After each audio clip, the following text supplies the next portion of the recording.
Dumelang Abusheni, welcome to Dabula TV. I am your host, Kabelo Khosi Wakakhatle, stepping in for Nyanga Yakutu Kwisisa, Nyanga Yakutu Kona. Welcome guys to Dabula TV. Sorry, Central with my mistakes. Dabula TV, I'm here with Prof. Sebulu Kudin today. It's been a long week, up and down, going here, going there, and whatnot. So this is our last segment. At least we'll give you enough content for the next month. Prof, welcome to your own channel, Dabula TV.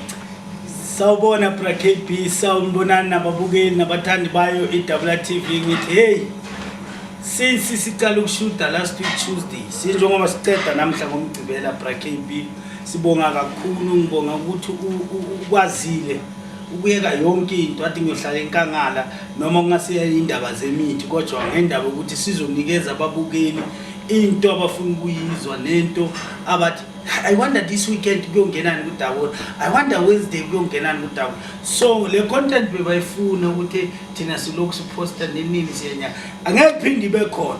Sino KP sesohlaziswe incisa just only 2 weeks sishude, only 2 weeks sishude, sinikeze izinto zokuthi nihlezi nibukele channel, and also to thank the man that angazi ngithi lo muntu umthethe esintwini wangifaka esilungwini. Mangithi esintwini ngichaza ukuthi kwabona mawukhulela emakhaya akubi lula ukuthi adjust izinto zesilungu. So ngisho ukuthi angikusho lokho ukuthi KP angifani mina nalabantu bathi hey mina uKP angeke uKP ngaphandle kwa KP ngiyaphila, kanti ekugcineni ngaphandle kwayo KP bakwazi ukuthi bangakwazi ukuphila bangifuni futhi. So KP ngisaphila, angingakubongi ngifile, ngikubonge ngisaphila. Thank you man, shukran ukuze ungifake kule tinto lete TV. Bengazifuni but wathi Prof no ngathi ngikhathela abantu abakhipha abantu manje umsebenzi wami awuhlale la. No Prof, asifundise abantu. So ngisho ukuthi ngiyabonga ingako namhlanje ngivela kuma TV, namhlanje ma TV angifuna na SABC angifuna ngenxa le ndoda le, because if it was not for KP ngabe iTV enye ingazi. Namhlanje kunenye iTV engifuna bra KP yasekhaya eselo in Nelspruit. But no Prof, can you please come to a channel in Yamaswati utoke usichazele kancane ngithi ngibone sikubone ku Tsogo TV. So angeke ngithi kusasa uKP akasumuntu, uKP umuntu ngoba ungithathe iLimpopo ngifuna namhlanje iLimpopo TV yase Mozambique ngenxa yakho. If it was not you bengeke bangibone. So bangibonele labantu bathi hey man professor yakulaba na inawo la kaya la yato kukhona lamatolakala. So ngokusho njalo ngikazi ukuthi ngenxa yakho abantu bangazi ma TV bangazi kakhulu. Ngiyabonga baba, ngikubonga uphila mara ngebirthday yakho ngizobona mina ngebirthday yakusasa ngalo sithathu. So angazi bra KP uzobona udenza njani. All right. Inkosi ngibusasha.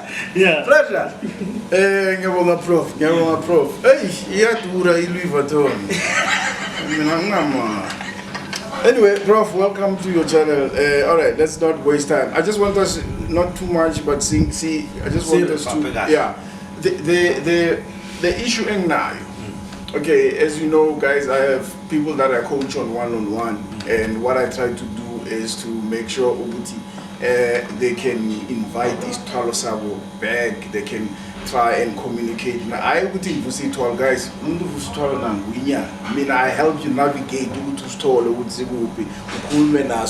I cannot voice 12. So there's a lot of misunderstanding with people calling me what is Talosabo feeling zeros. That's not what I do. That's not what I specialize in. But I also have some people that bounce off my program because Inking Azabo, they are too big and obviously beyond me. One of the things that have come out with one of the people that I lost recently was Indaba it looks like a or Simosaki Samagozi or whatever family background. okay, not necessarily I don't know what the story was, but I don't think it's them not wanting Itwalo, but something had to be fixed first. There were other issues. I'm not talking necessarily about the KCI. That's not what I'm going to talk about here. But what I want to find out is what are the reasons most of the time ezenza ukuthi idlozi li affect or impact ukusebenza kwesithwala. What would be the situation ngaleso sikhathi ukuthi eventually isithwalo sami sistake singasebenzi because of amabheki? Ngiyabonga bracket B. Bracket B kunezinto ziningi edlozini. First, wena mnikazi uyazazi ukuthi akukhulisanga ubaba. Mongakhulisanga ubaba sokushona ubaba wakho okushona ugogo wakho. Bese uyahamba uyongqwaba ubaba wakho on your side yakababa. Ngapha ukhuliswe umama nogogo ngapha kabumama. So uma uthola ukuthi uyahamba uyongqwabalela umuntu wasithi ubaba kushona sowusebenza unemali. Uyahamba uyongqwaba uthatha imali lebe kumele wena uyisebenzise ngapha and then wena uyisebenzisa ngapha. Maqala amadlozi akho ayakwata. Because manje sewuyazazisa kulabantu abafile bangapha kabubaba ukuthi wena ukhona exista ngendlela ethini ngendlela ukuthi sowukhona lokuthatha imali wamngcwaba babakho oyenze indelelo kabo mama wakho waqeda wangalungisi wahlala waza wafa. So madlozi lawo avuka indlovu yangena. Madlovu indlovu yangena bese kuba in between uyaqala wena uyasebenza or uyaqala bona into zakho ziya drop masicala drop uthi I know ithi prof ngiyothola something yemali or isithwalo semali sokuthi ngikwazi ukubooster lapha and then ngikwazi ukupick up and then wena soqale wamosha ngapi. So and then masifika sithola isihla angisho into esihlola KP siyavuma isithwalo kuwe nani noma cha. Masifika sihlola sithola ukuthi siyavuma lesithwalo siyathatha thina isithwalo siya connect uyahamba sibonile ukuthi siyavuma and then bese uma ufika le phambili asithi disconnect nawe but not in full and then ledlozi lifike lithi no wena imali sesukuphanishile kiyo until ubuye uzolungisa lendelelo nawe. So ledlozi belisemuva. Okay, by the time when the check in. Yes. Okay. Aliveli ukuthi so lidonza ilesithwalo lesithwalo ukuthi ku strong utesses lento le izoqebisa lo muntu and emayiqeda umcebisa angeke asalungisa amaphutha. Okay, meaning ukuthi if it was just umuntu omnormal belizohlala. Yes. Because it's something that is strong. Yes. Liyaphuma emgodini la belihleli khona liyabuya lifike lithi ngqi selesipoko makumele maybe lesithwalo sakho makumele sikhahle lezo lithi uyahlanya not la. So lesithwalo silwana nani manje silwana nedlozi asafiki ku.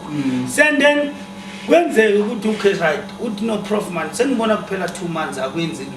It's okay, buya or go somewhere to check what is the problem. Bafika bathi no idlozi lenzeni ledlozi lifunani and then mama check a deep bakhanzi ukuthi no man lo baba lo waya enyangeni or lo baba lo wayenzani wangena kaMthimunye wazalisa mathatha ukuzalisa kaMthimunye wabe sangahlawuli amoshile kaMthimunye mara wena ukhulise igazi la kaTsogo TV. You turn your back emadlozini akaTsogo TV, you interfere indaba zakaMthimunye manje odotsa bomthimunye ukuthi they must come back kuphi kaTsogo TV which is abangenanga ngendlela. So when they are in between uyabona lezi zingayingaka ziyabuya manje sezishayisana wena ulani khathi lo uthi lo mntwanami naloya uthi no lo wami. So manje esikhundleni sokuthi uphumelele wena balwa nawe. Okay. Babangelana ngawe and then masokuthola ukuthi manje nalento ayisathola ukuthi imeli ifike la kuwe iyenzeni ngoba kunabantu abadonselana nawe left and right futhi iphuma kuwe ibuye enkangala maye enkangala ihlale enkangala ithi uyahlanya iTsogo TV ngithe ngiyamnika izinto mangifika lapha ngithola amanyanza lokhu badonselana ngaye abafuni ukuthi ngimnikede lento le ayitelela ekhaya. So then idlozi livala kanjani.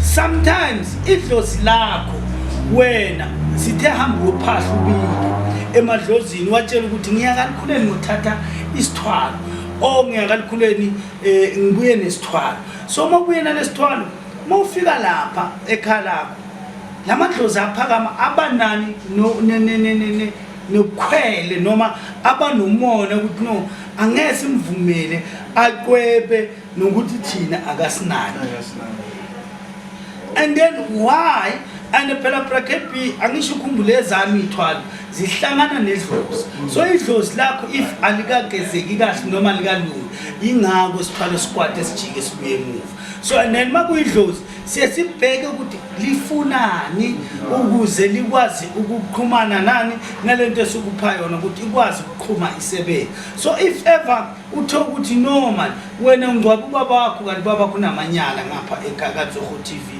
sithi kuwe go back because akasaphili hamba uthatha imali ethile utshele labantu bakaMthimuli uthi no ngifuna sibuyele kuZoho TV siyolobola iZoho TV because of hiyo yangikhulisa so then mabenza into right babalobola kuyaphahla sekugeza ledlozi ukusha lo you understand everything now becomes angisho manje mase sibabika sibaphuzisa angisho kwabona umuntu makwate kakhulu womphuzisa amanzi wenzani ya relax senase dlozi senza njalo asibaphuzisa itshwala ukuthi kumele wenze umqombothi enzeni because of anolwalanga sibanika amanzi baphuza maqeda ukuphuza hlaliseke bese asilungisile ngendlela khona sesiyabuya ke sihlala phansi siyagaya silungisa lento yamadlozi nemithi yakhona si connect ngaledlozi lapha kwenzeka esinye isikhathi akusiloko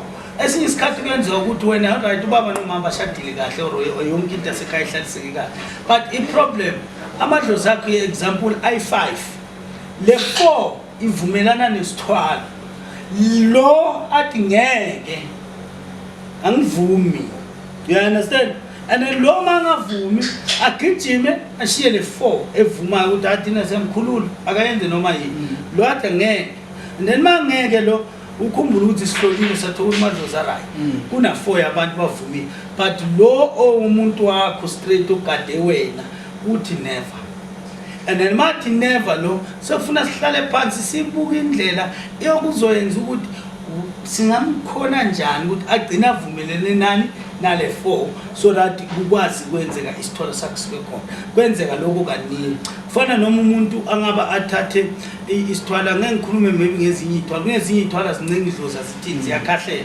so ngalezi ezithi thina zihambisana nedlozi ziyenzani kumele le 5 ivumelane so and then mayivumelana le 5 isithwalo sakho sibalula sikhahlela lula and then uthatha imali bekhona okay you've had cases where everything be right amadlozi avumile kanjani ahamba umuntu and this normally happens ukuthi makafika jump then from there siya stuck abuye mawucheka uthi amadlozi and because this is for me I think because le ungayifixa the one that you spoke about but le engitita ilokuthi amadlozi akho anesquality they haven't repaid another debt how do you fix that one ukuthi bayavuma bafuna ukuthi uphumelele but then you need to also do something to pay i-debt yamadlozi yakho how do you fix that angisho lapho bracket B we do fix it asithi bakolota inkomo ekhaya bakolota imbuzi ekhaya kunalo angazange wagezelwa kahle kunalo maybe wathi mangqwatshwa akazange ahlatshele imbuzi yakhe so what we do siyakwenza lokho sibize ngespirit sakhe sihlabe sihambe siyombikela ukuthi no sasenza iphutha but manje sesilungisa lelo phutha ukuthi asikucokisanga wena ngendlela ekumele uhambe ngayo angisho yakhumbula ukuthi every person mashona thina abantu abamnyama or bendle imnyama we used ukuthi kusilahwe imbuzi lembuzi ekuxhumanisa namadlozi akho in that case uthola ukuthi le debt lesingakayenzi lo muntu uyasafara ngoba akakhona ukuxhumana namadlozi akibo so she or he return ekhaya ukuthi okay nina ngoba niyaphila ningambiseleni manje ngiyahlupheka umoya wami uyazula ngikhona uhlangana nabasekhaya ngoba aningi angihlabelanga imbuzi ukuthi ngikwazi ukuhlangana nabantu basekhaya.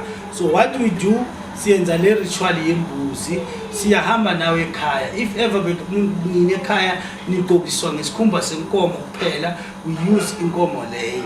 Sithathe leso sikhumba siyocima lekhaya ukuthi lesikhumba sa Tsogo TV or sa Dr. Professor CM Mkhuleni ngoba nimahambise angunu, sesiyakumbathisa amandla akho sokwathi ukuthi uhlangane nabogogo omkhulu sekubuye kube into yini. All right. Okay, nizwele ke Prof. Ngibongile KP.